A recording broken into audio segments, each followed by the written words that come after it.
اپنے پیغام جو بچے نیٹ جانتے ہیں اس خنزیر تک بھی پہنچائیں کہ امت مسلمہ کے اندر خون سرد نہیں ہوا.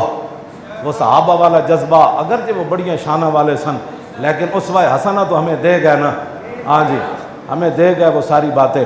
اس لیے ان کو یہ اس کے ای میل پر اور جو ترکی کا صدر ہے اس کو بھی کہے اب دھمکی لگا. ہاں جی دھمکی لگا. حضور نے جبریل نے کہا تھا نا حضور آپ غلاموں کو گئے چلے ہم بنو قریظہ کو ایسے نچوڑ دیں گے جیسے انڈا جو ہے وہ پتھر پر توڑا جاتا ہے ویسے توڑ کے رکھ دیں گے. چلنا اس حالت دھمکی تم دو. کیوں جی؟ ہاں جی دھمکی تم دو. اور اگر باجوہ صاحب تک میری سپیکر کی آواز پہنچ سکتی ہے کیونکہ وہ بڑے آدمی ہیں وہاں آواز پہنچانے کے لیے لمبا سپیکر چاہیے. میرے پاس شاید وہ سپیکر نہیں ہے. ہاں جی کمر باجوے تک جڑی یہ میری گل پہنچ سکے کیونکہ شاید وہ اونچی اڑانوں میں ہے. ہاں لیکن حشر کو ہوگا یہ معلوم کہ جیتا کون اور ہارا کون.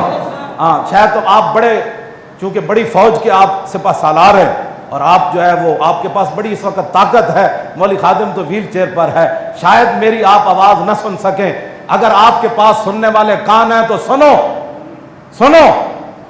جب 581 ہجری میں شام سے مصر کی طرف قافلہ جا رہا تھا تو برنس صلیبی فوج کا جرنیل وہ اس قافلے پر ہمراہ آور ہوتا ہے. مسلمان بڑبڑا جاتے ہیں نہتے ہیں. وہ کہنے لگے اینا محمدکم ادعوہ ینصرکم.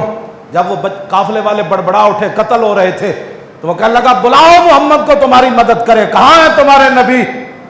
581 ہجری میں اس نے یہ بات کی. باجوہ صاحب جس منصب پر آپ ہیں اس کا تقاضا یہ ہے جو میں بیان کر رہا ہوں.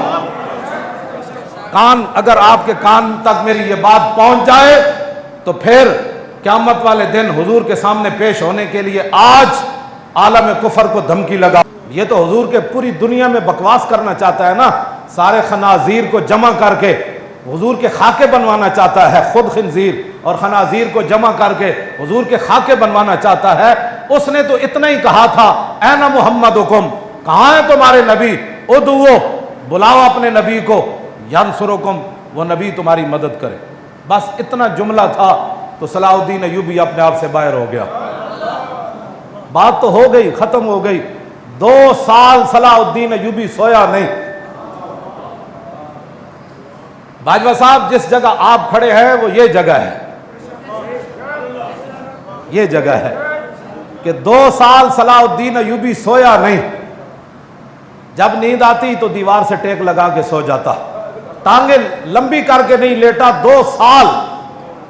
ایویں اقبال نہیں کیا کہ جناب گنج ہائے ہر دو عالم را کلی تیغ ایوبیو نگاہ باز. وہ جڑی تیغ دی گل کی تھی نا اقبال نے وہ تلوار دی وہ تلوار دا ذکر اگے آ رہا. اقبال کہندا دوویں جہاناں دے خزانے دیاں چابیاں مسلماناں دے ہتھ وچ آ سکدیاں. با یزید بستامی والی نگاہ ہوے تے صلاح الدین ایوبی والی تلوار ہوے.